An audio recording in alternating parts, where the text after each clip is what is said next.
Chapter 25.3 The voice of the good friend became somewhat crafty. Its unique confidence, slyness, and friendliness came to the forefront. "I will help you. First, it would be good to take me out of your front pocket for a moment." I did as it said. Then the plush doll sitting on my palm raised its hand and pointed at me. I flinched instantly, remembering how it burned people during the Tuesday quiz show. But this time was different. Tadek. A small thudding sound echoed as the doll, without fingers, snapped its hand. At that moment, a strange shadow-like thing heavily covered me. I was now faint and sinking. "Now they won't be able to notice you. Come on, let's go." The voice of Braun, the good friend, sounded slightly weary and faint. "This is." "I turned off your lighting, Mr. Roe dear. We promised not to worry about people who aren't illuminated during the show, didn't we?" Apparently, incineration wasn't the only ability of the host. Was he managing the entire filming location by himself? I felt an eerie chill and looked down at the plush doll, but soon realized that wasn't my priority. First escape. Then I'll move. Very good. I turned back to the restroom and stood in front of the closed, narrow path. Then I crossed the no-entry sign. Nothing happened. Thank you. Let's set aside the praise and move first. I was almost moved to tears by how grateful I was. I sprinted up the steep hiking trail at my maximum speed, almost sprinting away. Fragments of broken plastic and decorative items flashed beneath my hands and feet amidst the dirt. It seems like the place where something is definitely here.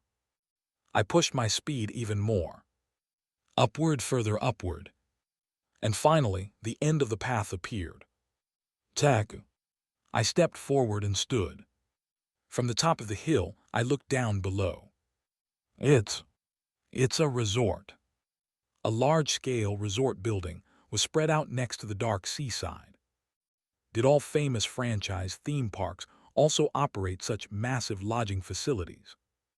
It was so large, it was overwhelming just to look at it. Flower Golden Resort. It was already a completely abandoned facility. The golden-lit resort must have looked like quite a dream place once, but now it was old, paint peeling, and desolate. I looked at the sign with a yellow flower brightly smiling, which had a crack. And below that, even the familiar but older machinery. There's a gate at the entrance to the resort, too. Yes. That was expected. The way back to the resort from the theme park was also a kind of exit. Found it. I ran again, forgetting my exhaustion. The shadow that had been covering my body snapped away, and my steps quickened.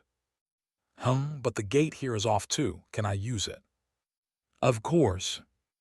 I looked around the old gate mechanism and opened the emergency control panel, just like I did at the attraction. And I activated the emergency power. Zing. Creaking, sporadic lights came on in the gate machine. Because the mascot had its eyes wide open, I couldn't do it earlier. This level of operation was manageable on my own. I stood in front of the gate, where the lights were coming on most completely. I took a deep breath. Until the final confirmation. Braun, if I enter that resort with my membership, do you think I have to use those facilities? Haha, those rundown places. Their business seems to have ended long ago, and it's already an ownerless property. It's not a theme park, just land. Thank you for the sharp and accurate assessment, friend. I immediately brought my membership to the gate. Click. The old gate machine read my membership. Ding. The device's lights flickered. Goodbye. Done. Feeling a shiver as I moved my feet.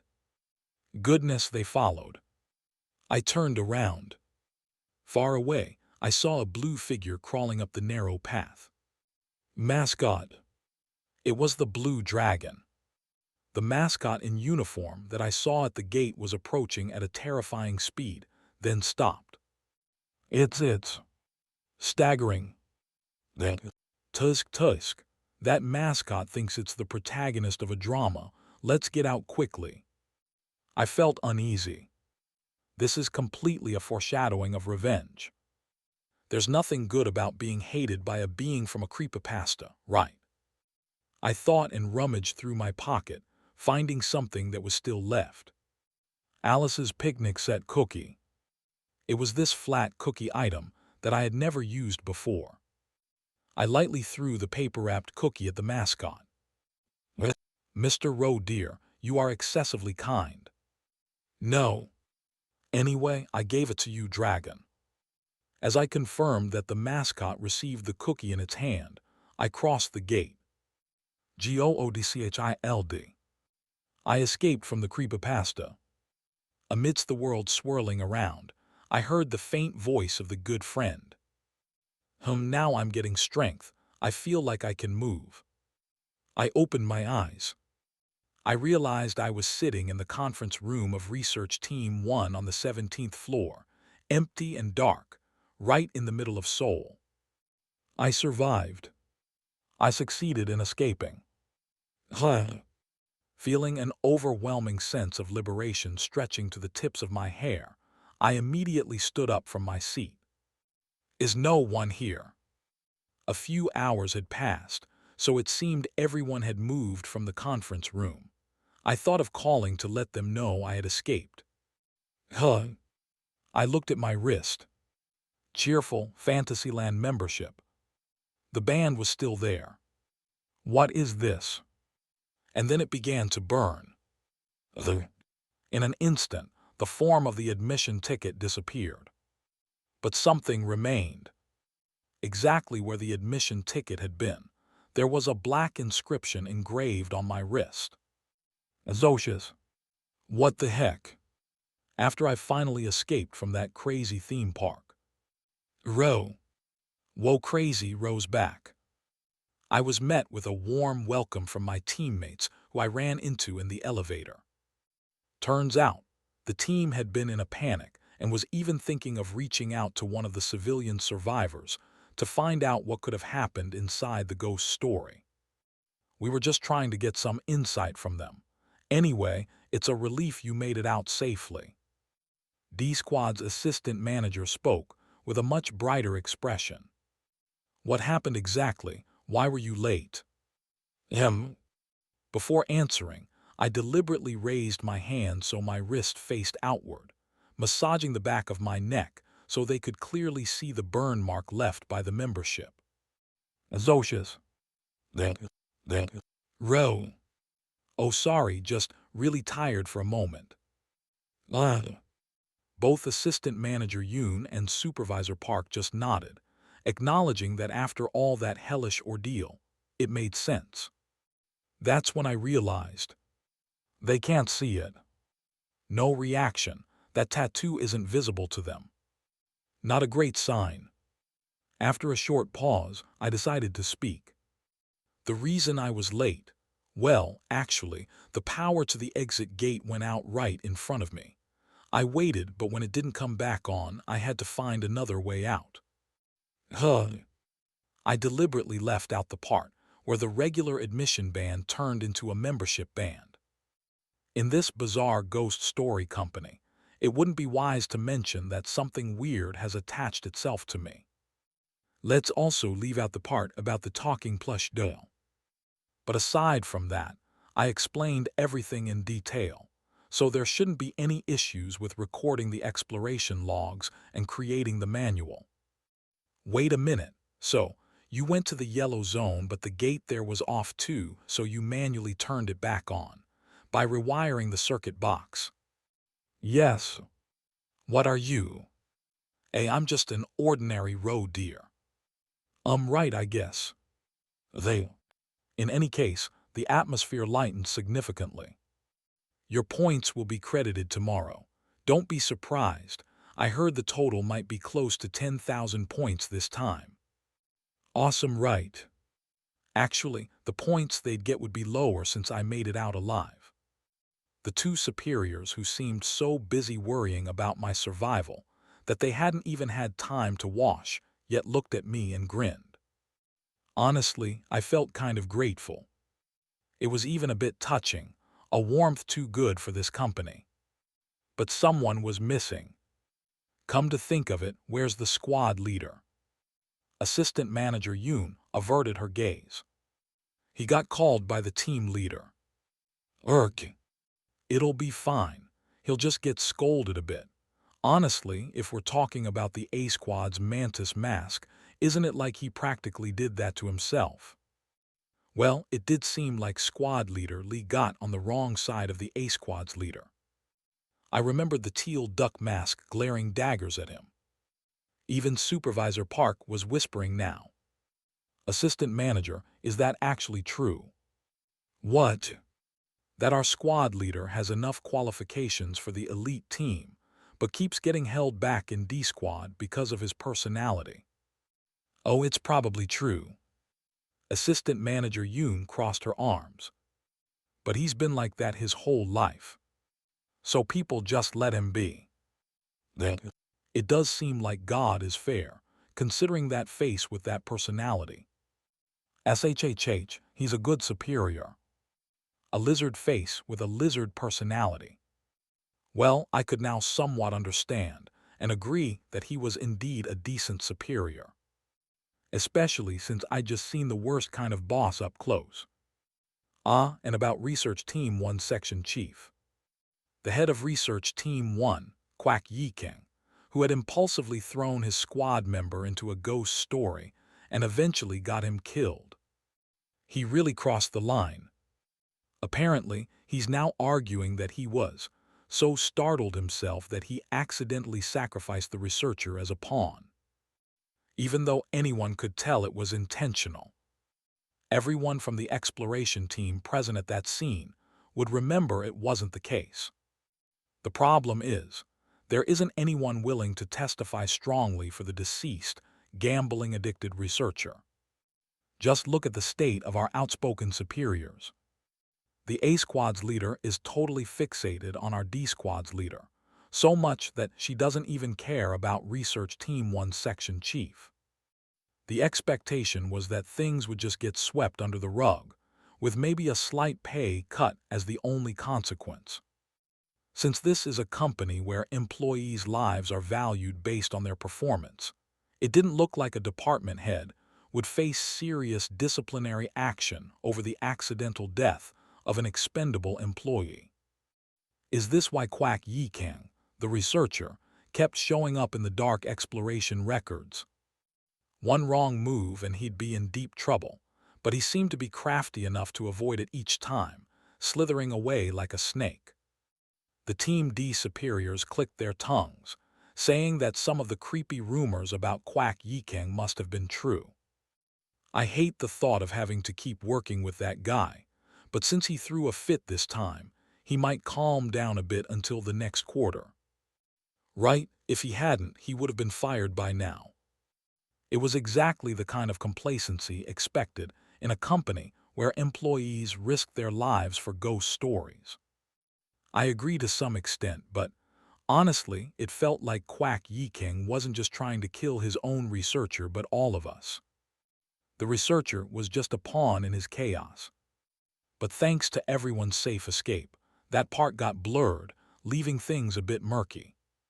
I'll have to keep an eye on him going forward. I resolved to thoroughly check the wiki page where Kwak Yi-king was mentioned. Phew, what a long day. Seriously. The conversation died down. Since squad leader Lee Jae-hyun's return was uncertain, we got permission to go home for the day. Assistant Manager Yoon grinned. There's nothing more to do. You haven't been reported as missing yet. We thought we might find you. Good thing we did. Yeah, we all believed you'd turn up. Go home and get some rest. Thank you. Oh, come on, no need for that. With their parting words, look forward to those points tomorrow, I said goodbye to my superiors. I returned to Research Team 1's office to gather my things and started heading home. And along the way, I met a familiar face. Jang Hyo-yoon, Solium SSI, a new recruit from the Y Squad. Since all his squad mates had died, he'd somehow been relegated to the background, sitting idly in the research team one's office. And although his shoulder had healed, he was still wearing his blood-stained clothes. You made it out safely. I'm relieved. Yes, thank you. I sat across from him for a moment and made some small talk. Jang Hyo-yoon looked a bit pale, probably from blood loss, but his gloomy expression seemed somewhat lighter. Though it feels odd to call him lucky, given what happened to his squad mates. I recalled what the superiors had hinted at earlier. Ah, that new recruit from Y Squad. Looks like management is considering him favorably after his performance this time. If he maintains it, he's likely to be promoted to a regular employee within 3 months. If he can make it through 3 months without incident, there's a high chance he'll be transferred to a standard position. That all sounds great. The problem is, can he survive those 3 months? So have you ever thought about quitting? Your situation is too dangerous right now. No. A firm answer returned. Jang Hyo-yoon, the new recruit from Y Squad still wearing his cow mask, clenched both fists tightly. I need that wish ticket. I can't quit. That seems he has his own reasons. In that case, I wish you the best of luck. After hesitating, I added a few words. 3 months. Pardon. If you can endure for just 3 months, there's a high chance you'll be reassigned. There's a big difference between enduring indefinitely and having a set period to push through. From a motivational standpoint as well. A glimmer appeared in Jang Hyo-yoon's eyes. Why yes, I'll try my best to make it. He took a deep breath, looking at the ceiling, then lowered his head respectfully. You've helped me a lot today. In 3 months, I'll work hard to return the favor. No need. Thanks to you, I made it out safely as well, thank you. We shook hands. And with a mix of sympathy and understanding, I found myself saying it almost automatically. Thank you for all your hard work. It must have been frightening for you. Pardon. A look of puzzlement passed over Jang Hyo-yoon's face. Ooh. Oh, it's fine. I've nearly died a few times before. Not just that. You must have seen some very disturbing scenes as well. Oh, that's true. Jang Hyo-yoon gave an embarrassed smile. I'm not great with blood or organs. I keep fainting or my legs give out. I see. Hold on. The definition of disturbing scenes seems to have narrowed down quite a bit just now. No way. Hyo-yoon SSI, does that mean that supernatural phenomena or ghosts don't bother you? Yes, those things don't bother me at all. It's just that I tend to think, oh, so that's what it is. Yes. Unless someone gets severely injured, I don't feel much about it. So he's not a coward. Thank you for your concern. Oh, that's right. Solium SSI, did you happen to talk to that person in the new recruit group chat? Oh, why you're not in there? There's a new recruit group chat. So he wasn't a fellow member of the Cowards Club. And there was a rookie group chat that I wasn't a part of. I returned home to the company dorm in a troubled state, showered, and came back out. Two shocking truths left a lingering sting at the back of my mind. What a long day. I'd received the new recruit chat link from that traitor. No, I mean Jang Hyo-yoon SSI, so I'd need to check that out later. But there was something of higher priority to look into first. I should check the tattoo on my wrist. Several possibilities crossed my mind, but fortunately, there was someone I could casually ask about it. Good friend. I sat on the bed and pulled the plush doll keychain from the front pocket of my suit. Then I called out, Braun. But there was no answer. Just as expected. It was said that once back in reality, The doll would appear as a regular plush toy. Equals equals equals. The good friend will accompany you in daily life, but it will be like a shy doll. Treat it properly. It remembers everything. Equals equals equals. So it wasn't just keeping quiet and blending in at the company. It actually couldn't speak in this state. But there was still a way to talk to the good friend outside of ghost stories. I just need to turn reality into a ghost story.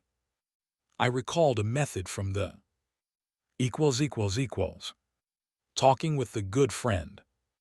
One used darkness, a lighter and shadows. Equals equals equals. Honestly, it was a bit creepy, but here goes. I leaned down beneath the bed. Then I propped the good friend against the inside of the right bed leg. Next, the light. I'd quit smoking ages ago, so I didn't have a lighter, but I substituted with my phone flashlight. Placing it on the floor to cast a narrow beam on the bed leg, I turned off the room light. Click. I sat on the bed in the pitch dark. This is kind of creepy. A chill ran down my spine, so I pulled the blanket over myself. There's no need to feel embarrassed. I'm alone after all. Though I might not be alone much longer. I looked up, and the flashlight under the bed cast a massive shadow of the plush doll on the wall. Soon, the shadow of the plush doll leaning against the bed leg began to sway along with the light, as if it were stirring awake. If I watched carefully, holding my breath, a voice would soon follow. A voice that sounded almost like an illusion. Friend. Braun. The host had awoken. Ah, I see you made it out safely from that strange theme park. Congratulations. Thank you. Braun seemed to be recalling, almost like replaying a tape, the rough outline of what had happened to me since I left the ghost story. So this is what it means to remember everything.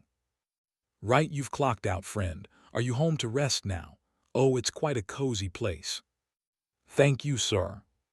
Though technically, this wasn't my home but a company dorm. Now that I think about it, Mr. Roe dear, you're speaking to me very formally. Friends don't need to speak like that, you know. Braun, you're speaking quite formally yourself. Haha, I can't help it. It's an occupational hazard. I swallowed back the words. I, too, am a rookie at this crazy ghost story company with an occupational hazard. The friendlier this plush doll became, the safer and more powerful it would be. All right, then I'll speak more casually from now on, since we're friends. Oh, that's great, one. The shadow of the doll shook, as if nodding cheerfully. Good, now to the main point. I actually have something to ask my friend. Oh, then how about we take turns asking each other questions, but we must answer each question. It'll be like a game. Ah, that sounds so fun. Stop making it sound like a ghost story. Sure, that sounds fun. But I force myself to respond agreeably. Feels like I'm working overtime. Gotta stay strong. What I wanted to ask is this. I immediately raised my left hand and lowered it under the bed, making sure the black letters, like a tattoo on my wrist, were clearly visible to the plush doll in front of me. When the membership wristband burned up, this mark was left behind. A moment of silence. And then, this is Latin, An odd mix of fascination and absorption was evident in his tone. The voice dropped lower. Zocius. It means companion, member, or kin, the versatility of Latin. I know that much.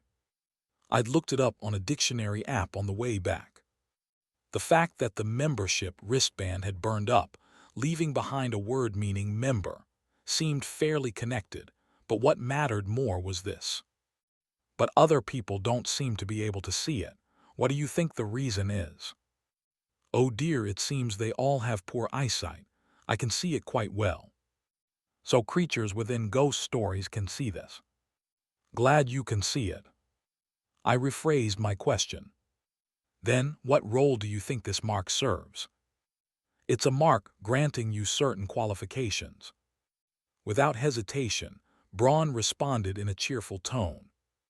You know how VIPs sometimes attend talk shows as special guests. They're often given distinctive marks that set them apart from the other audience members, like a name tag or badge. Such a distinguished mark grants privileges like special seating, rehearsal viewing, or backstage access. I instinctively raised my arm to look at the mark. So this is like a special qualification. Well, at least to the theme park mascots, yes. Braun's voice turned dismissive. Those overly emotional mascots seem to be a bit too friendly with you, Mr. Roe Deer. Next time you visit, perhaps you'll get a welcome drink with it. I'd rather never visit again. But I nodded in agreement to appear cooperative. Good, good. Being social is so exhausting. Anyway, though the qualification it grants is vague, it doesn't seem to be entirely negative. If I enter another ghost story, I'll have to see if there's any use for it. The plush doll's shadow swayed a few times, as if in excitement, then whispered softly. Did you know? Know what? Mr. Roe Deer, you've just asked 2 questions. That's a rule violation. A chill ran down my spine.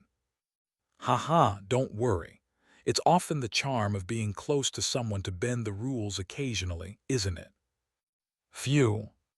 Thank you. No need to thank me. Now it's my turn to ask a question. I swallowed nervously, looking at the large shadow of the doll cast on the wall. What do you want to know? Braun whispered.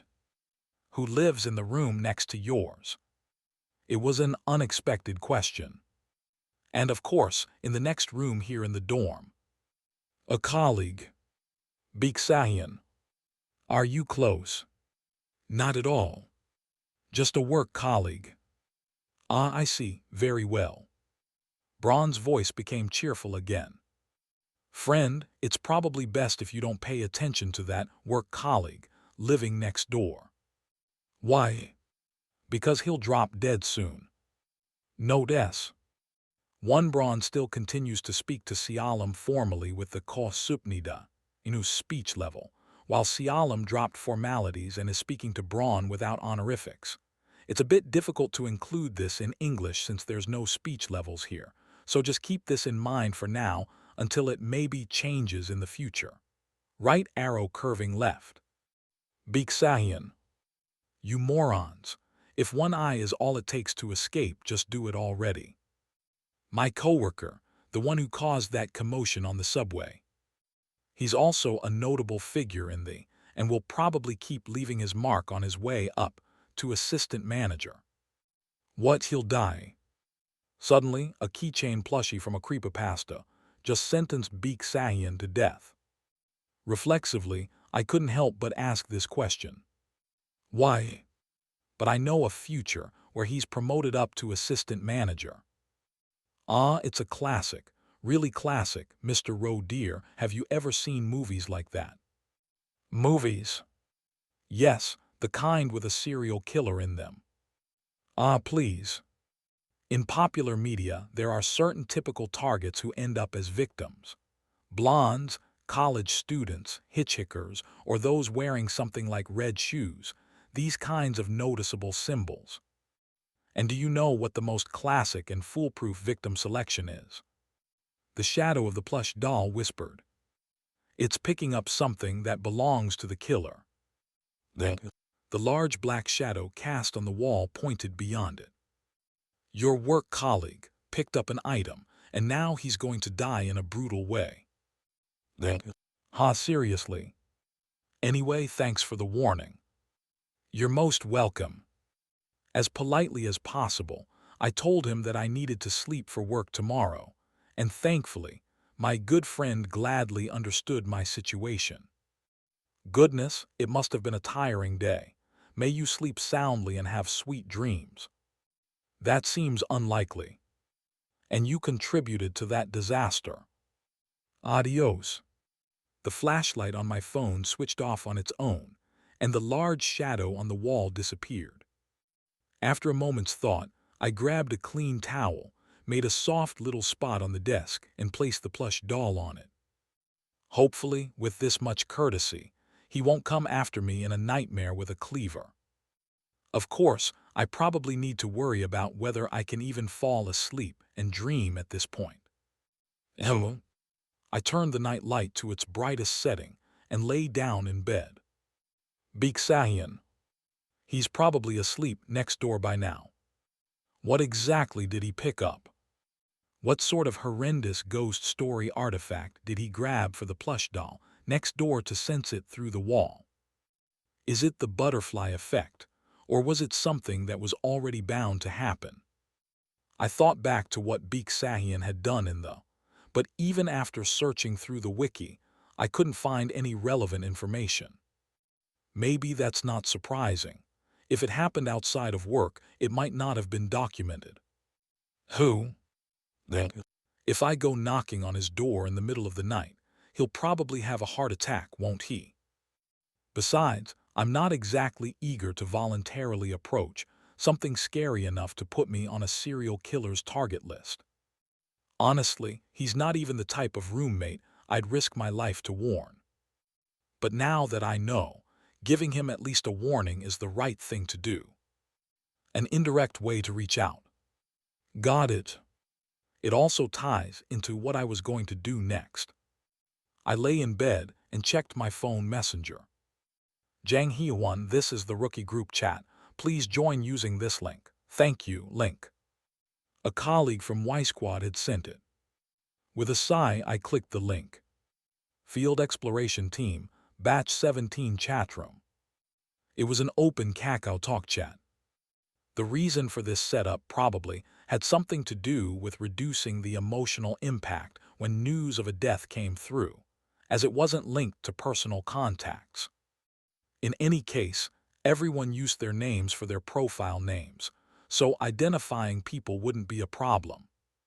I'd better set mine to my name and enter. Kim Solium has joined. And as I began to type a greeting, whoa, dang, is it really you, Kim Solium SSI? Welcome. It's really you. May I ask who gave the invite? They. Even before I could write a greeting, intense reactions poured in. Surely, they're not wondering who cluelessly invited that person, right? On the positive side, maybe my recent performance had been good enough to spark some curiosity or rumors. I simply posted a short greeting. Nice to meet you all, I'll be in your care. As if waiting for it, someone immediately asked, Kang Yihak, is it true you received 40,000 points, haha? Yes. Kang Yihak, so jealous. I'm curious about how you managed to get that, haha. I just did my best. I didn't respond further and simply sent a bowing emoticon. This place is just like a jungle. I wondered if this might be a warm group chat where colleagues share tips, support each other, and enjoy hobbies together, but that doesn't seem to be the case. It's more like an intern group chat where only 10% will make it to full-time positions. In other words, everyone is subtly trying to gain any advantage they can. Well, with people constantly dying and the wish ticket feeling so far out of reach, I guess it's understandable. Getting too attached to this chat could make the news of someone's death all the more depressing. It left a slightly bitter taste in my mouth, but I could understand it. Go Yeonjun, H-waiting emoji. Go Yeonjun, clapping emoji. Still, there seem to be some genuinely nice colleagues here. She seems to be doing well. I nodded, seeing the clean, supportive emoticons from my med school dropout colleague who'd backed me up that time on the death-ridden subway. All right, let's do what I came here to do. Time to follow the voice of my conscience. I found Beeksahian's profile in the group chat and initiated a one-on-one open chat with him. And I wrote, watch out for serial killers. The number 1 serving as an unread mark disappeared in a second. But no reply came. Maybe he feels a bit guilty himself. If he feels guilty, he'll be careful. This should be enough as a warning. I'll send it every morning from now on. If I keep this up for about a week, the message's impact should hold until it wears off. Satisfied with my efforts, I turned off my phone. Time to sleep. Whether I'll actually manage to sleep is uncertain, but I should at least try. I have work tomorrow, sob. If only the company would explode. I lay there, feeling the weight of the sad reality that, given the company's nature, I'd still have to show up for work. I ended up staying awake all night. When I finally dozed off in the early hours, I dreamed of being chased by theme park mascots wielding intestines, then offering churros to the plushie. Save me. Just another night of trauma for a regular office worker. The news I heard the next day, however, was anything but ordinary. TN. Sialam slowly and methodically driving Sahian insane with his antics is just so hilarious to me, El Mao. Ro, you hit the jackpot. You earned 20,000 points. Pardon. I looked up and checked this morning's point total. Employee Kim Solium earned points, 20,000 P. It's for real. They definitely told me yesterday it'd only be 10,000 points. Supervisor Park slapped my shoulder repeatedly. Assistant Manager Jin from A Squad reported that you absolutely deserve the extra points. Assistant Manager Jin. Thank you, Assistant Manager Jin, for recognizing my desperate efforts to get us all out, even to the point that you had to drill a hole in my palm. In my mind, I raised my evaluation of the butterfly mask-wearing assistant manager from a cold, work-driven psycho to a quick-witted and fair superior. Originally, our squad leader was also supposed to be named a primary contributor for the mission, but the A Squad leader threw a fit. Well, honestly, I could see why she would react that way from her perspective. Did I benefit unintentionally from the fallout? Not sure if I should feel pleased, but I'll accept it gratefully. Anyway, Ro, it's a big win for you. You've already broken the fastest point-turning record since joining. Insane. Thank you. Though I may have to give up on staying unnoticed in this company soon. Still, points are sweet. And that wasn't even the end of it. Before the morning was over, I got a call. Assistant Manager Jin. Yeah. I had just been expecting to relax a bit after finishing a B-level ghost story exploration yesterday and working on some paperwork. A call came in over the internal network from the A Squad assistant manager. Naturally, I began with gratitude. Thank you. I heard you recommended me as a primary contributor for clearing the theme park darkness.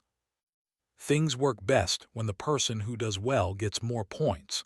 No need to thank me for that. Yes. Anyway, get up here. My team's going into a darkness mission today, but we're short-staffed, so you're coming to help. Don't want to. Yes, I don't want to.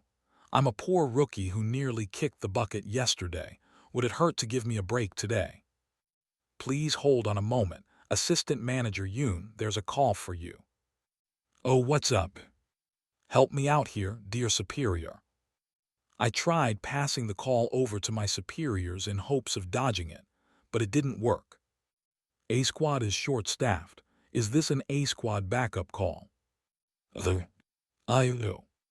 Even Supervisor Park, who had been slumped over his desk, sprang up with his chair and started whispering with interest. Wait a second, did A Squad really ask for Ro to fill the spot? I don't know, Supervisor, my shoulders hurt, please stop shaking me. Got it, yes. In the meantime, Assistant Manager Yoon ended the call, then shook her fist at me with a gleam in her eye. Hey, go. Pardon. That's right. With A Squad as it is right now, it's a golden opportunity. Safer conditions and more money. Don't let this slip by. All those points points. So basically, the Elite A Squad gets extra points for each assignment. That's a pretty sweet deal. And since there's no call for Y Squad or the other round-off squads, it doesn't sound like a sacrificial type of darkness either. On top of that, they even called a rookie like me as a stand-in, so it likely isn't a tough mission. In short, it's overtime work with good pay and an easy win. With the vacancy, they needed to bring someone along. They must have liked what they saw in you yesterday and thought they'd give you a chance. Go for it. I have no excuse left. Saying something like, "I was so scared that I couldn't even sleep, so now I just want to rest," would sound completely ridiculous now. If an employee from the field exploration team talks about being scared when a relatively safe situation with substantial points is on the line, they'd look suspicious. If I didn't want to be branded a coward and sent to the round-off team, I'd have to keep my mouth shut. So with reluctant steps, I dragged myself toward the 15th floor.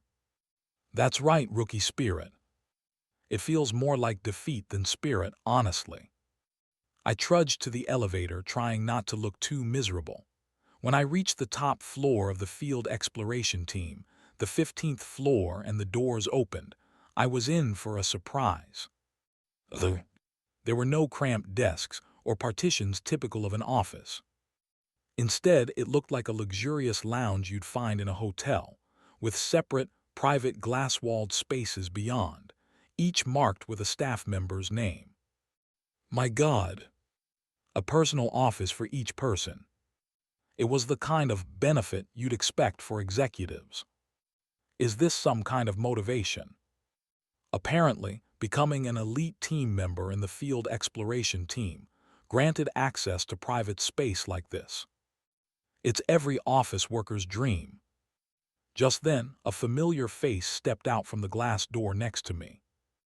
It was my superior, already wearing her butterfly mask. "Hello, Assistant Manager Jin." "Hey." Assistant Manager Jin from A Squad looked more human than she had in the ghost story. "The squad leader said she'd like to see you again." Then from the larger office opposite, A Squad's leader emerged, holding a cup of joe. "Mr. Rowe, dear." "Good morning, Section Chief." The middle-aged A Squad leader smiled warmly and patted me on the shoulder, as if she hadn't been glaring at squad leader Lee Jahian like she was about to kill him back at the theme park. Assistant Manager Jin isn't the type to praise others, but she seems to think very highly of you, Mr. Rowe, dear. I've heard great things. Is it really that much? So I thought I'd call you over today. It's the first time I've seen Assistant Manager Jin compliment someone like that. Reflexively, I glanced over at A Squad's assistant manager. Wearing her butterfly mask, she smirked with a slight scoff. "I was simply reporting the facts." "Oh, there you go again." The butterfly masked superior frowned as she made eye contact with me, but her tone softened. "What, you did a good job, didn't you?" "Thank you." "Yeah, do well today too." Youngsters, learn to get along." With a chuckle, the A Squad leader, who was wearing a teal duck mask, watched the scene unfold. "Welcome to A Squad, Kim Solium." "All right then, let's get to work." Honestly, I was a bit curious. Do elite teams have a different approach? There was a sense of anticipation that perhaps A Squad's process would be different from the regular teams, who get thrown into darkness with only a quick briefing and the manual to read on the day of the mission. And it is different, all right. Collector confirmed, data recorder confirmed, mask confirmed, equipment confirmed, basic supplies confirmed. With 31 minutes remaining until entry time of identification code Q-Turwasi 402 at 1100 H, preparation check completed. This is intense. The atmosphere here was entirely different from D Squad, where we'd sit around a couch, exchange jokes, and head off into the darkness, often with the squad leader not understanding half the humor. Despite being down a member, and with only 2 people left, A Squad maintained a strict hierarchy and protocol. Right as I arrived, they immediately had me run through the equipment check briefing. All done. Good, let's head in. Yes, ma'am. Temporary or not, it was clear that the lowest-ranking member would do the grunt work here. Come to think of it, Assistant Manager Jin isn't the easiest person to get along with, yet she was formally respectful to the squad leader. Well, at some point, I'd have to experience a team like this. It might be good to go through this kind of experience at least once. As long as they don't find out I'm a scaredy cat. If only I knew what kind of ghost story we'd be entering today, I could mentally prepare. Just then, A Squad's leader, holding the manual, addressed me. Oh, Solium SSI, you haven't read the manual, have you? I haven't, ma'am. Trying to stay positive, I reached out politely to receive it from the squad leader. But just as the manual for this darkness exploration was about to be handed to me, she paused. Actually, Solium SSI, why don't you try going in without one this time? Pardon? I heard your specialty is figuring things out without a manual. I looked up in shock. Underneath the teal duck mask, I could see A Squad's leader smiling. If it seems dangerous, I'll give it to you immediately. Got it. So what she's saying is, she'll decide if it's dangerous, not me. Meaning she might never hand it over until the end. They both know what's in the manual, yet I'm supposed to go in blind. All right, shall we go? It's been a while since work has felt this. Wait, is this bullying in the workplace? It's so stereotypical it feels like a joke. I feel lightheaded. But why would a squad leader from another squad that I just met yesterday go out of her way to do this? Oh. Lee Jahian. Could it be that our D Squad's lizard chief really rubbed her the wrong way, and now she's taking it out on me, his rookie? Why must I be dragged into this mess as well? As I prepare to enter a creepypasta with A Squad, let's go over what I need to keep in mind. Stipulations. 1. I must not let them find out that I'm a coward.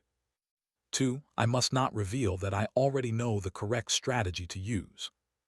3. I must survive this uncooperative squad leader's corporate bullying. Just kill me already. I think I've said this to myself more times since joining this company than I can count. But there's no helping it.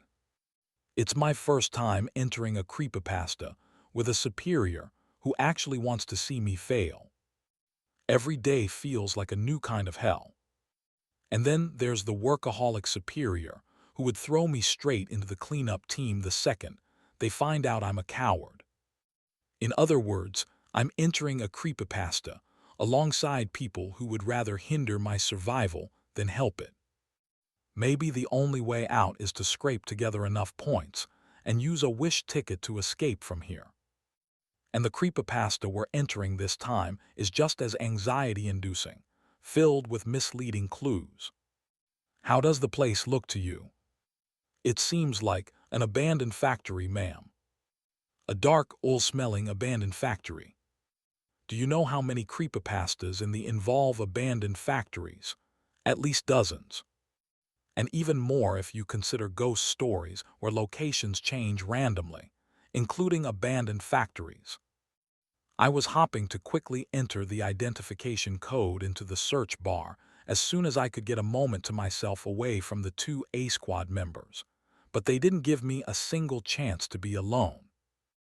They're watching me like hawks. It was as if they were waiting for me to make a mistake, with both A Squad superiors casting sidelong glances at me as they strolled slowly. I was breaking into a cold sweat. There isn't a single companion here to rely on. A friend. Oh, another setting, I see. I'm not the most suitable for a filming location, I must say. Such filthy conditions like a bedraggled donkey, don't you agree? I quickly looked down. The voice was coming from the keychain plushie, good friend, in my pocket. Braun, I do have a cooperative companion.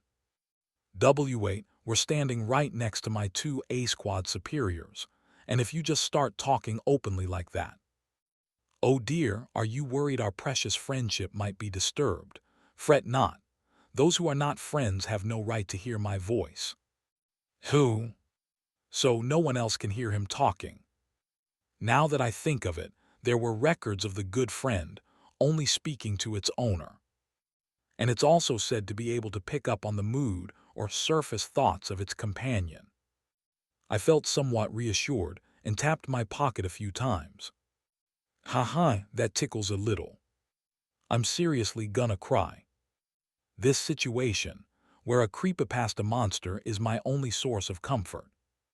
Squad leader, there's a door over there. Ah, right, Solium SSI, why don't you go ahead and open it? Then, Solium SSI. Yes, ma'am. Swallowing a scream, I walked up to the rusty door. They don't even bother hiding the fact that they're out to make things hard for me, designating me specifically without even giving me the manual. Goodness, Mr. Roe dear, you look as though you're struggling. Is it an issue of stamina? Shake, shake. I shook my head slightly, hoping it would go unnoticed. Then is it the filthy environment that's troubling you? Shake, shake. Another small shake. Ah, I see. Then it must be that your companions are not quite suited to your preferences. Bingo. This is tough. Both this horrid creepypasta setting and this workplace harassment. Are these bad people tormenting my dear friend? Shake, shake, shake, shake, shake. Oh, I see. Sometimes there are those who clash with us like two poles of a magnet. Let's keep going cheerfully, friend. Now my stomach hurts. On top of everything, I have to balance things so the plush doesn't go berserk. Is this normal? Caught between terror and stomach cramps, I somehow managed to steady myself and grab the rusty door handle. Kriyak. As the rusty door opened, it revealed the factory's main work area. It was filled with dust-covered cans and boxes, as though production had halted long ago. Spoiled contents seeped out of broken canned beef scattered around. But something stood out more strongly than the smell. The sharp, metallic stench of blood. And a body lying on the floor. Then, wait a sec. Do you see it? There's a corpse over there. Yes. Solium SSI, go ahead and search it.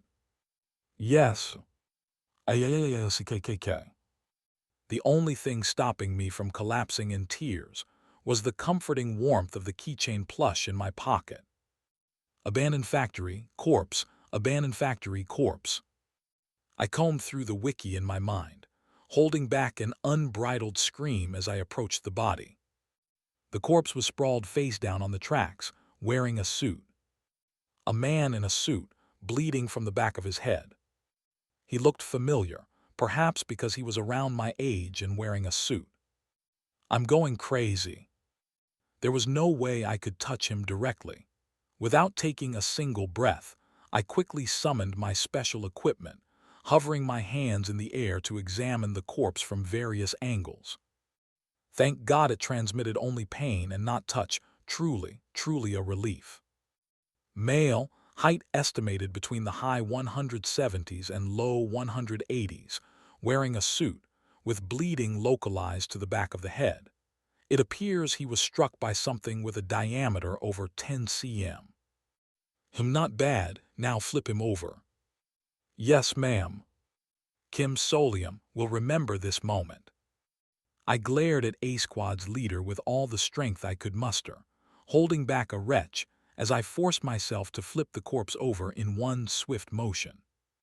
The face lay exposed, eyes closed. It was my face bleeding on the floor. Then, holy SH, holy fucking shit. These damn ghost stories, seriously.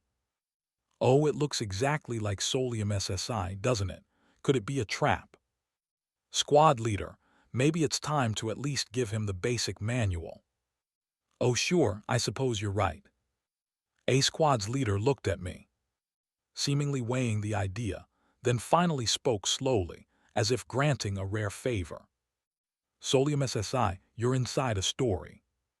Then think of it as entering a novel or a movie. Yeah, I already figured that out myself. The moment I saw my own corpse, I realized which darkness this was. Equals. Dark Exploration Record / Ghost Story. The Day I Died. A ghost story featured in Daydream Inc. Identification code Q-Turwasi 406. A ghost story that pulls the victim into an unsuccessful thriller mystery, making them the sacrificed character. The first witness is always faced with the discovery of their own sacrificial corpse. Exploration records indicate a total of up to 25 entries. It's a creepypasta tailor-made to drive someone to the edge of a mental breakdown. This is a potato. I tried to brainwash myself as best as I could, looking away from the corpse-shaped thing in front of me. Don't use your special equipment. Check it directly. Look carefully and examine every detail. Are you kidding me? No, I can't. I replied without even taking a breath. The eyes behind the teal duck mask narrowed. Oh no. I just talked back to a superior who's already prone to workplace harassment. I need to fix this pronto. Instinctively, I added more, smoothly following a well-tested routine I'd already used once. There's a faster way to escape. Not again. Why does it always go this way? My work conditions just expanded. Stipulations. 1. I must not let them find out that I'm a coward. 2. I must not reveal that I already know the correct strategy to use. 3. I must survive this uncooperative squad leader's corporate bullying. 4. I must pull off a timed escape. New. Still, the one good thing is that seeing my own corpse allowed me to confirm exactly which creepypasta this is. And the standard strategy for this creepypasta is this. To succeed, restructure the story so that the victim does not die. In this creepypasta, the more you explore, the further back in time you go. So typically, you'd have to investigate the entire factory, figuring out why my corpse ended up dead and piecing together the story step by step. Failure to alter the story within the time limit will result in the victim's confirmed death. Normally, you'd spend half a day in tense, desperate pursuit, racing against time to avoid the fixed fate of one guaranteed kill. At this rate, my stomach will give out first. My digestive system won't survive this. If there's no shortcut, I'll have to make one. Help me out. With a total of 25 documented exploration attempts, surely there's a record of someone breaking the pattern with some creative or unconventional approach, something that might serve as a hint. I quickly scanned through records in my mind.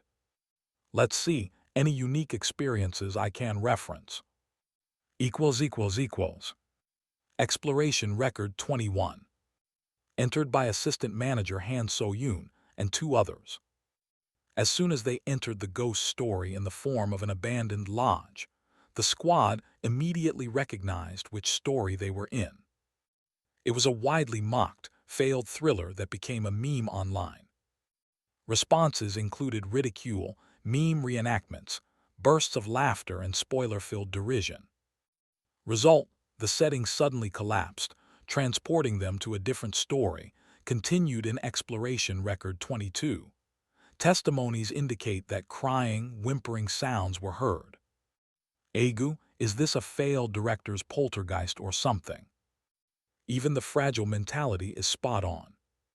Researcher Quack Yeking. Oh. Squad leader, assistant manager, could you give me just 10 minutes? All right.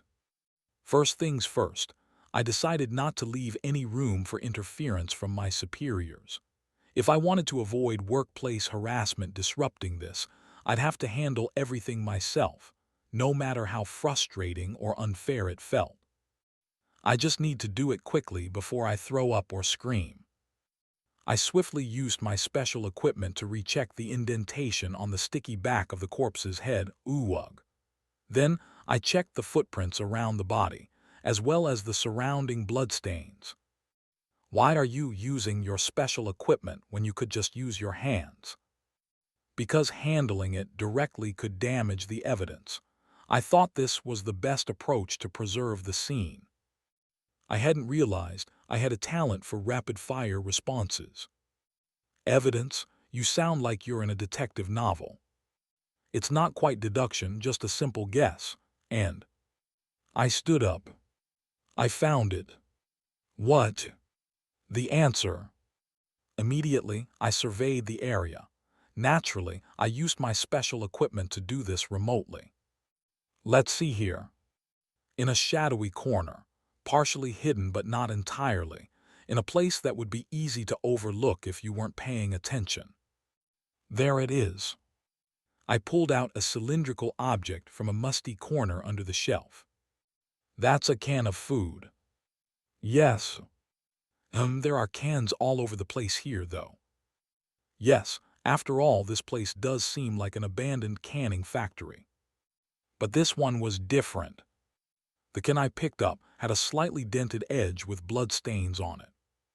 It was a classic cliché, the hidden in plain sight trope.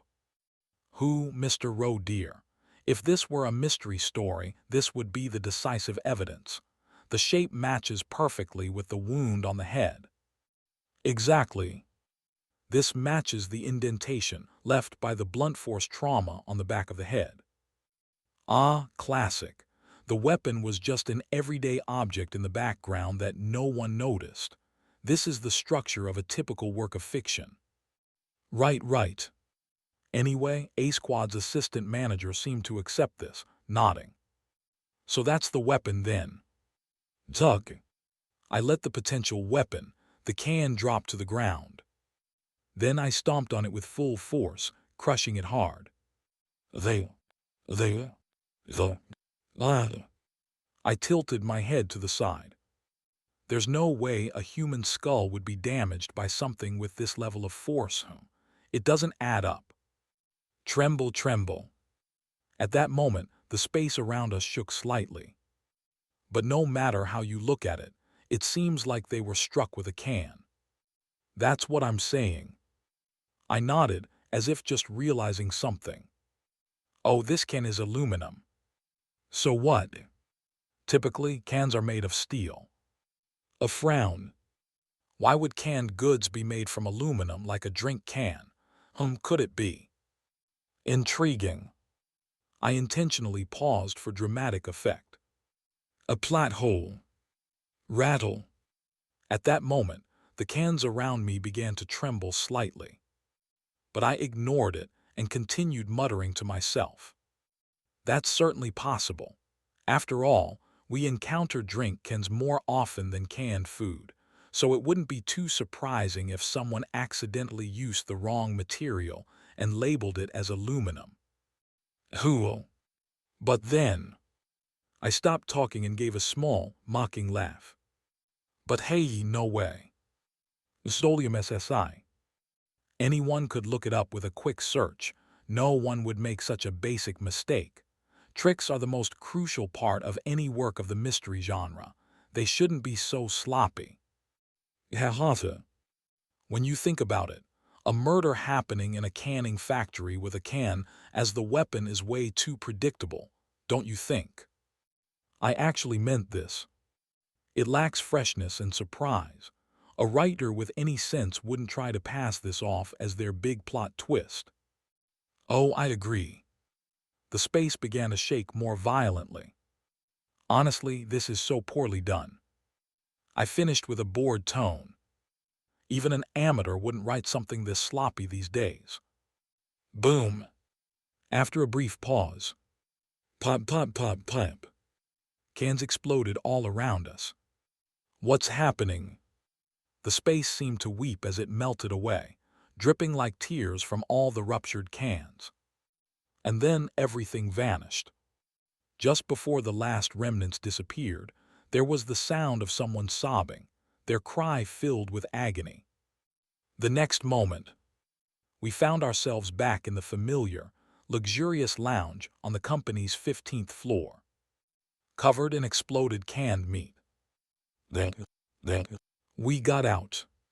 For the first time, A Squad's leader faltered, visibly shaken. The darkness let us out, but why? Wiping chunks of burst canned beef from my face, I answered quietly. It had a mental breakdown. After escaping from the creepypasta featuring my own corpse, I cleaned off all the canned beef remains in the shower attached to the office. Then we gathered in the lounge once again. Wow, the rumors were true. You're really known for clearing fast without a manual. It's nothing. This isn't the time to be modest, Solium SSI.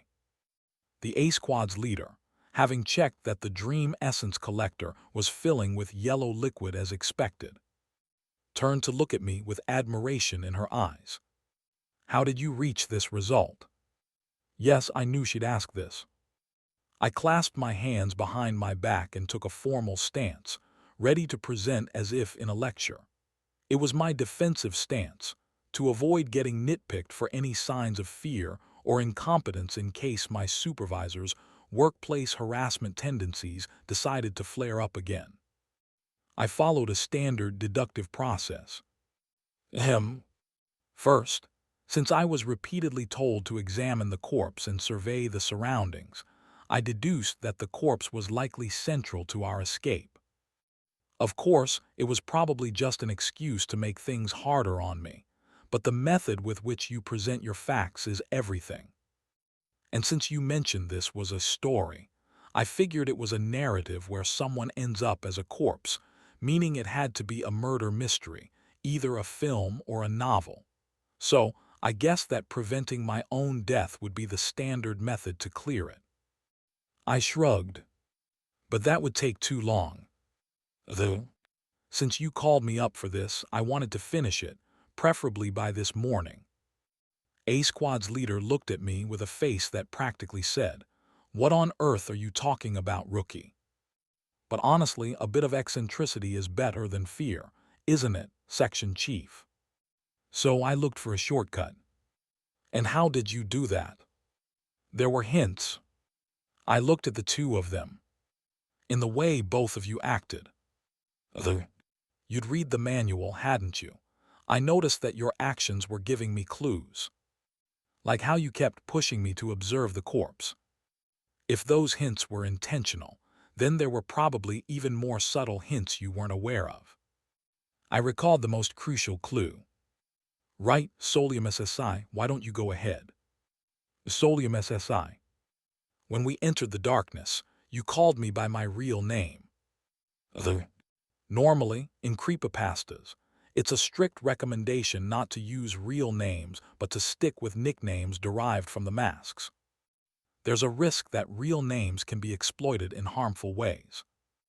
Yet A Squad's leader called me Solium instead of Roe Deer.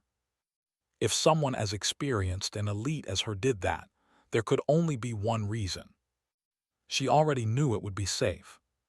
That meant there was no sentient entity in this darkness that could harm me upon hearing my real name. It also implied that, aside from the death that had already occurred, there was no other supernatural interference at play. I added this explanation before continuing. So, realizing I had more freedom, I thought, why not be a bit more aggressive? I decided to attack the story itself and destabilize it. You thought that? Yes, a story loses its meaning if its foundation crumbles. I nodded. So I undermined its plausibility, causing the story to collapse and freeing us. That's all. Then. Their faces were blank, as if processing what I just said. You inferred all that not just from the surroundings, but also from our conversation and behavior. Yes, ma'am. Not really. The truth is, I benchmarked off the exploration logs. The settings suddenly collapsed, transporting them to a different story, continued in Exploration Record 22. Testimonies indicate that crying, whimpering sounds were heard. Apparently, just mocking the failed story had shattered its mental stability enough for it to reassemble itself into a different story.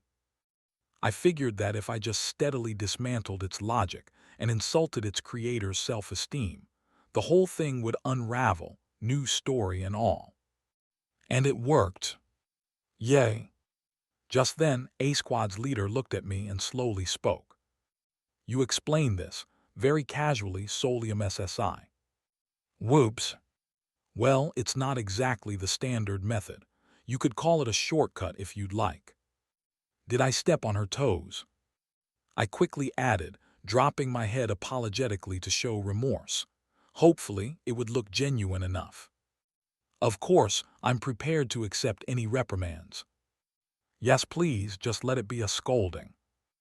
I waited quietly, ready for the next wave of workplace harassment. But instead, clap, clap, clap. Applause. I looked up to see A Squad's leader, her teal duck mask now removed, gazing at me with a mix of surprise and satisfaction. You follow rules and orders, but you don't shy away from unconventional means. Excuse me. Very good. That's exactly the type of person we're looking for. Me. Solium SSI, you pass. What? There's a vacancy on A Squad. You know that, right? At that moment, I understood. Oh. This wasn't workplace harassment. It was a test. How about you fill that position officially? My God. This was a recruitment test for A Squad. A new hire scouted to the elite team after only a month on the job. Sounds like the title of some self-help book designed to get attention. But this is actually happening for real. What is even going on here? Me and A Squad. Let's see. Solium SSI, you joined D Squad last month, right? Yes. Let's get in touch with HR and handle it as a temporary assignment, then make it official in 5 months. Right then, Assistant Manager Jin. A Squad's leader turned to me with a satisfied smile. For starters, Solium SSI should be promoted to supervisor right away. The official announcement should be out by next week. Oh my God. This company may not care much about seniority, but there's still a minimum requirement, you know. This is insanely fast-tracked. Of course it is. They're even offering a promotion, this level of pull in the company. No, that's not it exactly. Typically, a potential elite team member would have to go through a couple of promotions, proving themselves in each role before officially getting into the team. The usual practice would be that you need to be at least a supervisor to even start in the elite team. Since they want me in A Squad, I need to be promoted, so management is just fast-tracking it. A Squad used to start at the assistant manager level. This is genuinely an extraordinary deal. But I mean, why? Why would they suddenly make this offer to me? The realization hit me like a bolt of lightning when I looked at the supremely pleased expression on the squad leader's face. I picked all the right answers today. I'd tried so hard, mistaking it for workplace harassment. No complaints with unjust tasks, working within their framework, and eagerly generating ideas to produce results, behaving like the ideal employee. A newbie with no ego, a yes-man while trying to show creativity. Exactly the type of subordinate any boss dreams of. Solium SSI, go ahead and clock out. Be prepared for the official announcement, which could come as soon as next week. No way. This is a disaster. I'm the last person who should be going to A Squad. Their procedures are so rigid here. If I stay in this role, where I have to follow orders to the letter, there's a 90% chance my true cowardice will be exposed. Then the wish ticket will drift farther away, and my chances of survival will plunge. I'd really actually die. My mouth went dry at the chilling thought. Then, hey, wait a sec. Assistant Manager Jin looked at me with a doubtful expression. You're seriously thinking it over? I lowered my head slightly. Why? Are you out of your mind? Are you worried about becoming like the shield bearers on the round-off team? Don't worry, we won't be sending you there. Assistant Manager Jin, hold on. A Squad's leader held her back, then turned to me with a reassuring expression. You're only a month into the job, so it must be a lot to take in all of a sudden. It's natural to have some doubts. But a wise person knows how to seize a bold opportunity when it comes. That's the key to success in society. It's a trap, not an opportunity. Oh, what do I do now? How could I get out of this without offending this senior boss? Rejecting this poorly might end up putting me on their bad side, which could mean real workplace harassment would start. I don't see a way out of this. But then, at that moment, ding! The elevators chime. The doors open, revealing a familiar face, or rather, a familiar lizard.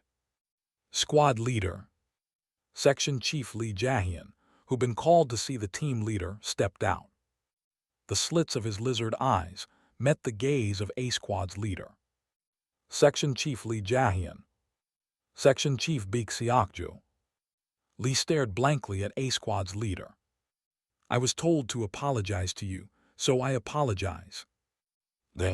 A Squad's leader was clearly holding back from cursing. No, forget it. I'm the only one who's going to end up angry here, just me. I said forget it. Anyway, I've already scouted someone to fill the vacancy. A Squad's leader shook her head and patted me on the shoulder. Look, here's the new recruit who's going to be our squad's rookie. Quite a shocker of an announcement, but... I see. The lizard nodded. It's true that A Squad has better working conditions. Could you please pretend like I might have other options to explore? Fine, I'll handle this myself. I deliberately looked back and forth between the two squad leaders, pretending to be overwhelmed, then bowed my head slightly to A Squad's leader. First, let's think this through. From what I've observed of her personality so far, she's a stickler for rules. She divides tasks strictly by rank, doesn't tolerate insubordination, and values loyalty. Considering she's recruiting someone who's only been here a month, she's willing to take big risks when she decides, but only within her established guidelines. And she's the type who can't stand people going against her. In other words, the quintessential elite middle manager of a traditional, hierarchical conglomerate. If that's the case, I bowed my head. Section Chief Baek, thank you so much for offering me this generous position and seeing potential in a new hire like me. However, I still lack experience. I believe as a new employee, I need to focus on foundational skills and knowledge. A Squad's leader, staring intently at me, finally spoke up. Solium SSI, do you happen to know the starting base salary for the elite team? Not really. It's 80 million won, approx. 57,000 USD. And once you add the hazard pay, the annual take-home usually starts around 150 million, approx. 107,000 USD. Hot damn. We're also planning to designate you as a primary contributor for the C-Class darkness you cleared. You managed to clear it so quickly using an innovative approach. I guess. Moreover, you found a method that others might want to try too. Do you know what that implies? What does it mean? It means the manual might need a complete overhaul. Yes, not just an addition, a full revision. A Squad's leader smiled gently. And when a manual is revised, there's a bonus payout. The amount isn't small. Normally, management isn't keen on handling revisions, but for the elite team, this is an exception. Oh, if you join the A Squad, the process will be much smoother and quicker. You could say it's a matter of trustworthiness. Let's see, the C-Class manual revision fee. With a deliberate pause, A Squad's leader finally revealed the amount. 50 million won, approx. 35,000 USD. Today alone, Solium SSI, that's your additional pay. 50 million won. You sure you want to pass up a chance to keep earning this? Well, of course not. But I can't die for money. Tears welled up in my eyes. This is nuts. No, Sialam, let's remember, all the money in this world is just like game money for me. Game money, game money. Right. I made my eyes shine with a bit of melancholy and began talking nonsense. I believe, more important than immediate money, I first need to hone my skills and value.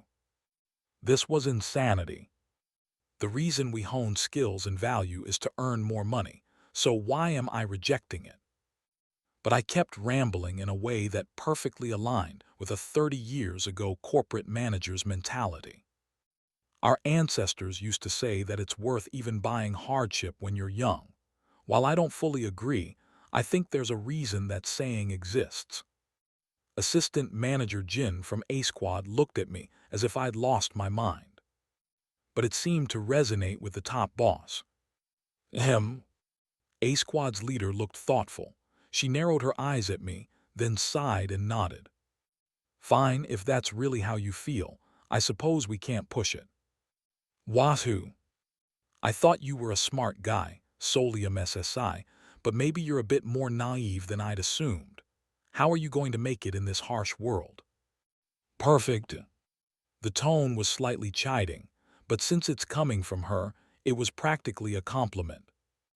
Even though she just couldn't resist adding a bit more. It's good to work hard, but being too pure-hearted isn't great for corporate life. Yes, yes. If I may give you some advice, remember, you don't get through work by clinging to emotions. Especially, don't get attached to people who don't understand you. She glanced pointedly at a particular someone, her expression darkening. Don't do it, it's not worth it. Understood. Ah, she's talking about the stubborn psycho lizard chief, isn't she? Got it. Did you hear that, Section Chief Lee Jahian? Yes. The lizard replied like it was the most obvious thing in the world. I understand perfectly. That. Please stop with the, is this guy for real? Look, A Squad leader. Anyway. With a deep breath, A Squad's leader brought the conversation to a close. Good work today, head on home. Yes, ma'am. Sweet, sweet freedom. Thank you, I'll head out now. Finally, I can escape. I eagerly pressed the elevator button. Assistant Manager Jin quickly came up and whispered to me. You idiot, you're going to regret this. D Squad Section Chief hasn't even seen a wish ticket yet. Our Section Chief has already received one. That's fine. I know that lizard guy will eventually make it to team leader. Of course, I couldn't say that, so I went with a compliment. I'm sure you'll get one soon too, Assistant Manager. What? I'll be sure to ask you all about it when that time comes. Assistant Manager Jin looked momentarily startled, then scoffed. You do seem to have some sense. You'll answer right. Yes. Though it was a verbal promise, from what I could tell of her personality. Gruff, yes, but not one to lie or go back on her word. Section Chief, Assistant Manager, thank you both very much for today. Sure, head on home. After expressing my thanks, I pressed the elevator button and quickly got inside before I could get dragged into anything further. But right on cue, Lizard Chief slipped in right behind me. So he really did come here, just to deliver that soulless apology. Going down. As the elevator carried the two of us in silence, Lizard Chief unexpectedly started talking. Kim Solium SSI. Yes. Is there something you want in D-Squad? Huh. Are you implying with that question that you assume I stayed with D-Squad despite having a chance to join A-Squad because I want something specific? Yes. Good grief. After ruffling the back of my head a bit, I sighed and replied, There's nothing like that, Section Chief. I didn't choose to stay for any advantage. I stayed because I want to stay alive. Lizard Chief narrowed his slit pupils, looking puzzled. Staying in a regular team rather than an elite one results in a points loss. It'll take longer to get a wish ticket. That may be true. I shrugged. But even if I do want a wish ticket, I also want to stay alive long enough to use it. Until then, I'd rather be somewhere I can work with a bit more peace of mind. I'd rather not live in constant fear of being outed as a coward, you know. I see. Lizard Chief fell silent. Finally, some quiet as we rode down. What is your wish, Kim Solium SSI? More questions today than usual. Are you asking what I'd wish for if I got the ticket? Yes. In that case, I'd like to know yours first, Section Chief. It was my polite way of saying, why ask me such a one-sided question? But the lizard only blinked his vertical pupils and gazed into space, as if pondering. After a moment, he replied, It's not my wish. Pardon. I work here because I was assigned to, not by choice. This was something I never expected. I turned reflexively to look at him. Light glinted off the scales of his distinctly non-human head. Can I ask whose will it is? You may not. Oh, right. It didn't really hurt my feelings, knowing this lizard. Seems there's a story there. Since he'd answered, it felt like I should say something too. After a moment's thought, I chose my words. I just want to go home. In reality, Section Chief Lee could have followed up with countless questions. Where is home? Why is that your wish? Is it a place or more of a metaphor? But instead, he simply said, I see. And that was that. In the quiet, the elevator continued its peaceful descent. Then, I have to admit now that, in a certain way, Lizard Chief is quite an easy conversation partner. Oddly enough, back at my dorm unit, watch out for serial killers. After sending Beak Sahian another friendly disaster warning text, I lay down to rest. Another day packed with twists and turns. I seriously feel like this job's going to cut my lifespan in half. My heart can barely take it. Still, I can't deny there were some decent gains today. Extra points, networking with elite team superiors. And a hefty bonus. 5 million won, approx. 3,500 USD. I wonder when it'll hit my account. I've said it's just game money. But to be fair, that just makes it all the more useful. I'll need it to increase my stats. I could really use more cash for the alien shop. With all these surprise emergencies, I felt the need for more defensive equipment, especially something for mental protection. And the alien shop has exclusive VIP items if you reach that level. Still thinking of today's earnings, I found myself speechless. 5 million won. Ho! Legit, that's the bonus they're putting in a corporate employee's account. It's enough to mess with your sense of monetary value. And yet it still didn't feel like quite enough to get all the items I needed. Any other way to make some cash? Busy. My phone vibrated, a new pop-up flashing on the screen. Beak Sahian. No, not this time. Unexpectedly, I'd been invited to a new open chat room. The K. Lee. The profile was set to a bright Hawaiian beach and displayed an English name. This feels suspicious. K. Lee. Oh, hello, Mr. Employee Lalo. K. Lee needs some extra cash. They. Who? The moment I thought about needing some serious cash, a message from an unfamiliar profile asking if I needed money appeared. But this is in the realm of a creepypasta. K. Lee, Mr. Employee, haha. Blocking and leaving the chat room immediately seemed like the smart choice, but it also felt a bit too stereotypical. Since I'm in a ghost story, I might as well get some ghostly advice. I set my good friend plushie under the bed, turned off the lights, and summoned Braun using the shadow trick, this time with a small flashlight I'd bought on my way home. Oh, friend. Braun snapped to attention with almost no delay this time. After recalling my escape from the previous creepypasta, he seemed rather pleased, quickly grasping the situation. An unfamiliar figure offering a large sum of money.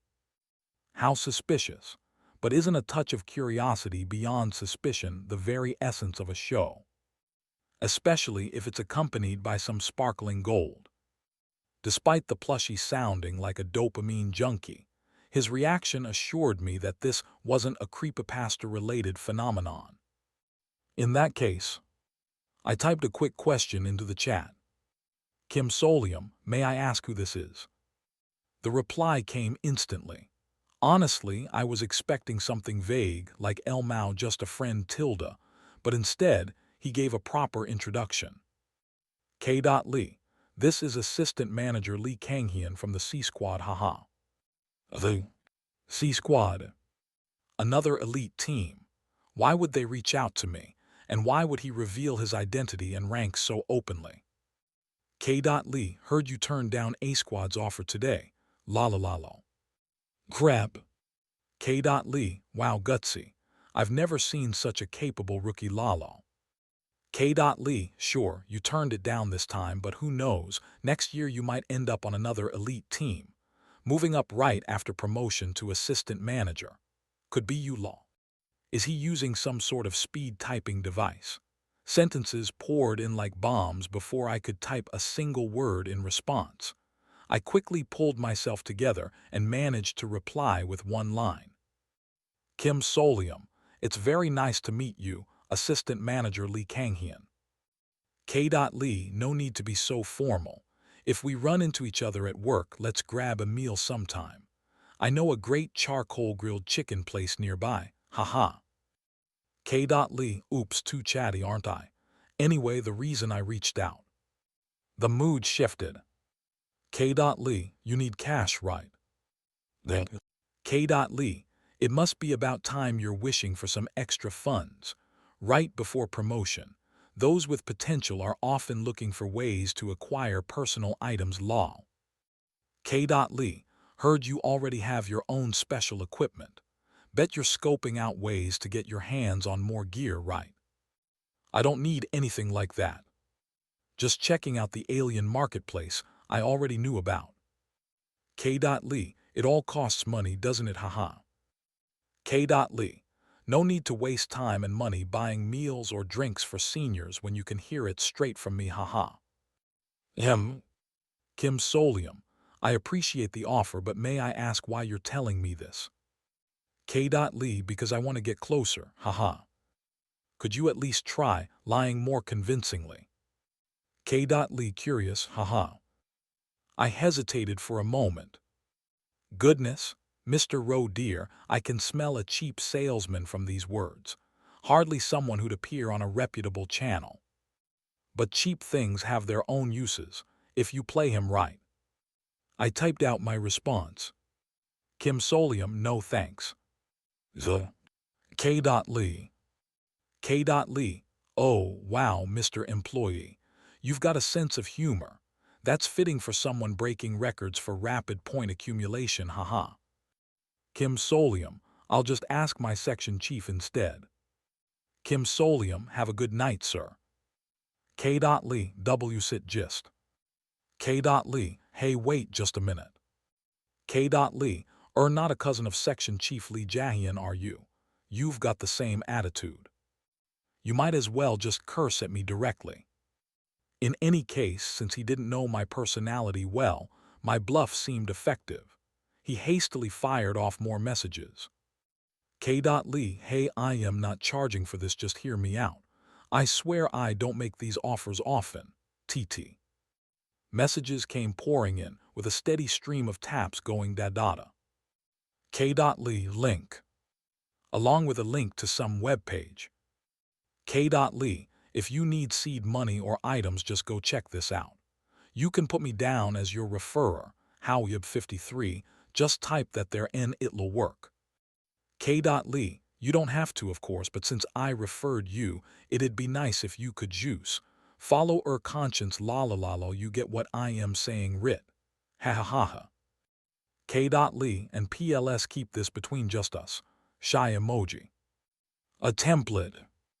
It looked like a copy-paste job if I'd ever seen one.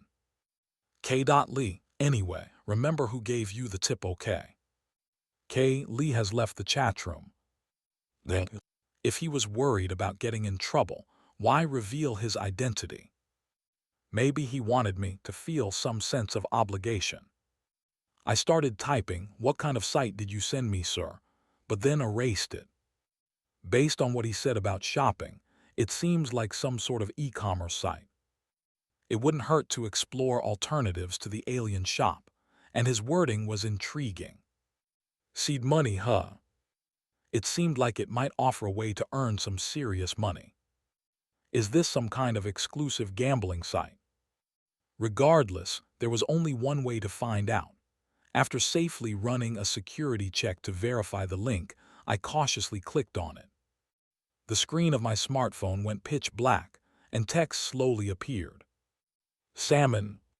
They. Like salmon swimming against the currents of a flowing river. We swim against this mad world. Cyworld 1. With an effect that made it look like salmon were swimming across the screen, the words faded and new text appeared. Membership available, requires referral. This was, in more ways than one, suspicious, but I went ahead and entered the referral ID from the employee who had referred me, creating an account just to check it out. The moment I logged in, I realized what this was. Salmon Market. So it's a second-hand trading site. This was a platform where people could buy and sell items directly to one another, except the listings here involved mystical and occult items or information. Dried mermaid meat for sale, certified by Han Nuri Jade. Looking for bloodlust tile pieces untainted. Rare locations of misfortune vending machines. Verified info available $. Offering enchanted protective charms.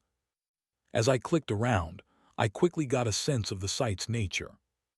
So basically, it's full of scams. Note S. One Cyworld is a Korean company that provides microblogging services. It was very popular in the mid to late 2000s, right arrow curving left. From the perspective of anyone who's read, this was nothing more than random trinkets, meaningless props, or outright misinformation. In short, it felt like a second-hand occult marketplace with minimal professional credibility. I rubbed my forehead. Is this place mostly run by non-professionals? Public platforms inevitably lose their credibility over time. To prevent that requires considerable effort, but this place feels purposefully neglected. Amateurs often pay a high price for trivial items, just like fans peeling off bits of the stage floor where their favorite celebrity performed. Well, at least that's genuine memorabilia, but here it's all fake. Yet I noticed quite a few expensive transactions had actually been completed. Right, the world at large doesn't officially acknowledge supernatural phenomena. Governments, worried about social disorder, and corporations, wanting to protect trade secrets, investigate paranormal occurrences in secret. But even civilians are frequently affected by these incidents.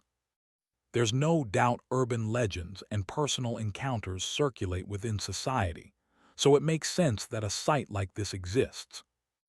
Judging from the sky-high prices for some items, it's a wild place. One item for $1,000,001. Money's exchanging hands as if they're paying for security deposits. Maybe it's survival anxiety, or maybe the Veblen effect one applies to occult goods too. Could I actually sell something here? If that employee really was an assistant manager in the elite C-Squad, then Daydream Inc. Employees were likely using this site to sell odd trinkets and information. That, however, made me uneasy. If I cross the line, I'll definitely get flagged for an audit. I needed a secure setup. So I logged out of my current account and created a new one. As for a username, Blue Friend. Friend, oh, did you think of me? My, how touching. Well, I guess so. I just combined whatever came to mind. For the referral ID, I used the account I'd created earlier. Done. Who? So you're creating a new identity to avoid tracking. Exactly. I'll use this account for items a Daydream Inc. Employees shouldn't have, or for things that might be flagged during an audit. This way, any purchases can't be tracked back to me. Of course, I'll still leave some transaction records on the first account. To avoid raising suspicion, smart thinking. On that account, I'd trade items that might appear to be within reasonable bounds for a Daydream Inc. employee. With that settled, it was time to think about what I could actually sell. Reselling items from the alien shop is out of the question. Seeing the amateur level of this site, that caused absolute chaos. Anyway, I'm busy enough buying things I actually need there to worry about reselling for profit. I scrolled through the latest posts on Salmon Market, looking for something low-key that I could still sell for a profit. Buying food from paranormal phenomena. Low. Buying food from paranormal phenomena. For research purposes. Strong preference for food originating from fracture-sanctioned phenomena, according to the Supernatural Disaster Management Bureau's classification. 40. There he goes again, this punk. Looking for food for research purposes. Fracture-sanctioned phenomena only. Pretentious glasses push. La la la la la la. Is this guy a bot? He posts every day. Hey occult otaku, PLS, get out of your world. WTF even is the Supernatural Disaster Management Bureau's classification, huh? Most of the comments were mocking or teasing. However, it's real. They're one of the three major forces along with Daydream Inc., a government agency dedicated to handling paranormal events. The phone accessory I have, my Memorial Pop Socket, is also issued by this agency to their officials. And the Bureau classifies creepypasta risks by sanction. The classification level mentioned in this post, fracture sanctioned, is indeed a real ranking. In the Daydream Inc. S system, it's roughly a little above a C-class creepypasta. This person clearly knows their stuff. I stared at the page. If this really is a legitimate contact, I probably won't get ripped off. Using terms only insiders would understand without explaining them lowered the chance that this was a scam. It boosted the post's credibility. And look at the price. 40. That's 40,000,001. Approx. 28,500 USD. At that price, anyone unfamiliar with the specifics might still contact them out of sheer curiosity. Sure enough, after digging through past posts, I found discussions in the comments. Wow, but it's 40,000,001. Has anyone actually contacted them? I tried BC, I thought they're legit, but after asking a few questions, they just ghosted me LOL. Everyone's been left on read, just a poser. Nah, I am good. No, that's not it. From what they're saying, it sounds like the food they offered didn't meet the necessary fracture-sanctioned level, so the person just ignored them. Conveniently, I happened to have something on hand that would likely meet their requirements. A food item with a mysterious origin and unknown effects that I certainly didn't dare to consume myself. Yep, I've got it. In fact, I even had 2 packs. A snack gifted by the Blue Dragon mascot at the theme park. That unsavory food. It wasn't that unsavory. Well, either way. Even a good child sometimes needs a bit of funding. The mascot would understand. Blue friend. Hello there, sir, ma'am. I have the paranormal origin food item you're looking for. Message sent. The next day. It's perfect that it's the weekend. I was waiting near Gwanghwamun Station, holding a box containing 1 pack of the blue soda churros, given to me by the mascot. I think I handled this well. I thought back to the messages I'd exchanged with the buyer yesterday. They'd replied almost instantly. What kind of food exactly? This was a key moment. I had 2 options. I could show off my expertise, hinting that I knew what the Supernatural Disaster Management Bureau and the fracture sanction level were, to build trust with insider knowledge. Or, blue friend, it's kind of like churros. I'm honestly not sure. I got it under some strange circumstances, and honestly, keeping it feels a bit unsettling. I also really need the money. Could we maybe meet so you can check it out? If it fits your needs, you can take it from there. I could play clueless and let the buyer make the call. Fortunately, the second approach worked. To be fair, that message was pretty much the truth. I wasn't keen on letting on that I worked for Daydream Inc. either.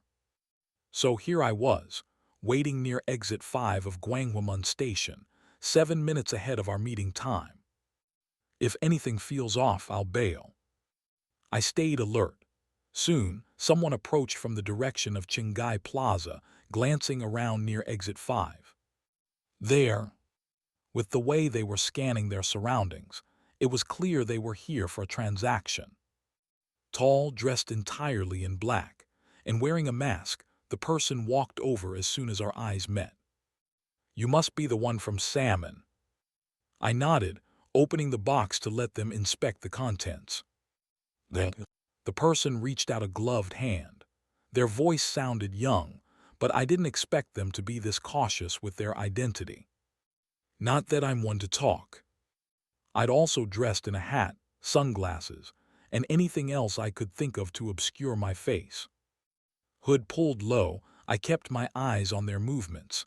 If they tried to take off with the item, I'd move first.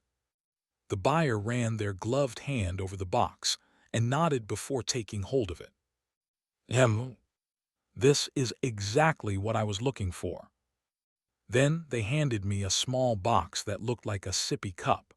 When they opened it just a bit, I caught a glimpse of 50,001 bills inside before it quickly closed again. They looked at me as if to ask why I wasn't taking it. I couldn't consult Braun, which was a shame, but first things first. I set the box down on the ground. After nodding politely, I pulled out a notepad from my pocket. I showed the open page to the buyer. I don't know the effects of this item. It wasn't dangerous to keep, but just in case, I'd recommend not consuming it. I know you said it's for research, but I thought I'd mention it anyway. I couldn't see their expression, but they seemed a bit taken aback. Sure, this looks like some kind of random performance, but apologies, I'd rather not risk having my voice recognized. After a brief bow, I showed the final page, nodded respectfully, took the cash cup and bolted. Have a nice day. Great. Once home, I deposited the cash immediately. It was the weekend, so it looked like Beek Sahian wasn't around. Judging by his comings and goings, he probably went back to his family's home. Anyway, it's time to log into the alien shop. I pulled up the link. Note S. One Veblen effect, abnormal market behavior where consumers purchase the higher-priced goods whereas similar low-priced, but not identical substitutes are available. This behavior stems from the belief that the higher the price, the higher the quality. Right arrow curving left. Alien Shop, what a unique name with a sense of style. Is it an online store too? I'd summoned Braun as well. He was thrilled that I'd drawn the curtains in the middle of the day for him, and couldn't get over how I'd sold the mascot snack. This friend of mine sure has a low threshold for being touched. To be fair, the mascot had given me 2 packs, and I'd saved one just in case. Anyway, to answer his question. Yep, it's online. You browse products on a page that looks like a flyer. Aha, is that so? Braun's cheerful voice echoed. I'm intrigued to see the shop that my friend frequents so often. Amazing items from outer space tilde. I'll take a look at the items. What is this? This is just a hideous flyer, completely devoid of any aesthetic appeal. Isn't usefulness more important than appearances? My word, Mr. Roe dear, appearances are just as important as the contents. Visual appeal is the first thing that draws in an audience. How could anyone be attracted to such an uninspiring and plain, not to mention ugly, flyer? Sure. With Braun's commentary in the background, I clicked into the site. All right, Mr. Roe dear, I still have faith in you. Since you said it's worthwhile, I'm sure there's more to see behind the flyer. Items. Bloodbath tub, 29,990,9,999. Mysterious candle kit, 19,990,9,999. Snow White's apple, 11,999,999. We can help. 66,666,666. Sale, blood-sucking cutlery, 7,999,999. 14,990,9,999. Braun. No response. I think he fainted. Looks like my good friend here really understands the plight of designers, or, well, monsters who feel that plight. You okay? I need to rest. Be my guest. I turned my attention back to the items. Some listings immediately stood out as unchanged. The "We Can Help" item was still unavailable, and the blood-sucking cutlery were now marked as a discounted item. Still here, huh? Sale, blood-sucking cutlery, 7,999,999. 14,990,9,999. I thought someone would have bought it by now, or that the algorithm would have removed it from my recommendations, but here it was again. Do they think I'll buy it? It felt a bit weird, but anyway, moving on. The most expensive item I could actually purchase was Bloodbath tub, 29,990,9,999. I saw someone looking for one of these on the salmon market earlier. It was quite a well-known item. I remembered the description. Dark exploration record / delusion home shopping / items. Bloodbath tub. Today, we present an extraordinary product, the amazing elixir of youth from our home shopping channel. Presenting the Tub of Youth. July 7, 20XX item description from Delusion Home Shopping. When filled with someone else's blood, this tub transforms the blood into a fragrant bath mix that heals wounds, relieves fatigue, treats arthritis, and enhances skin. Basically, a modern spin on the vampire legend, in item form. The price actually seemed surprisingly reasonable, considering the item's reputation. Still, the idea of bathing in a tub filled with someone else's blood, even if it becomes a fragrant bath mix, is enough to make my head spin. Let's check the next one. Mysterious Candle Kit, 19,999,999. This one was unfamiliar to me, but a candle tends to evoke the idea of light, and light is often a symbol of comfort and protection in creepypastas. Still, I'll need to consider carefully before spending 20 million won on it. And lastly, Snow White's Apple, 11,999,999. Wow, even if it's useless, maybe I could turn around and sell it for 40 million won and make a huge profit. I mean, who knows if it'll count as food from paranormal phenomena, but it's worth a shot.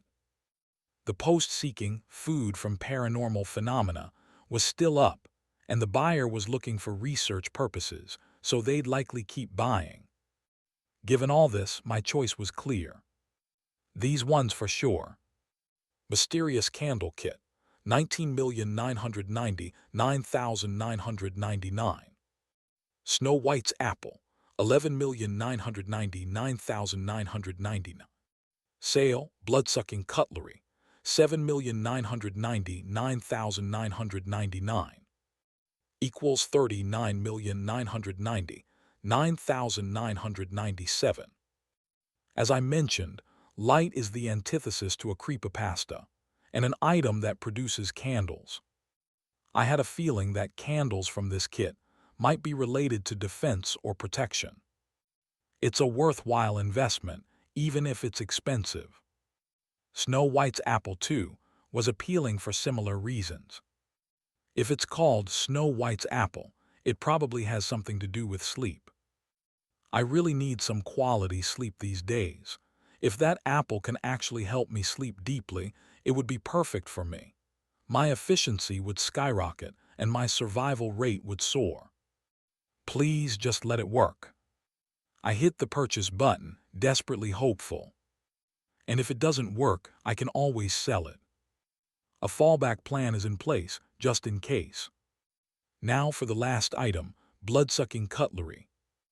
With such a big discount, isn't it polite to buy it? The last discounted item I bought, the Silver Serpent, turned out to be quite useful, from custom gear to summoning brawn. For reference, if you press the plush keychain's belly, you can feel the round metal shape of the Silver Serpent inside. I'm not sure how useful the blood-sucking cutlery will be, but they might come in handy for trade or for selling to other employees. And now I have a cover story if anyone asks where I got it. I can just say I found it on the salmon market. So these are my 3 chosen items. All right. They fit perfectly within my budget.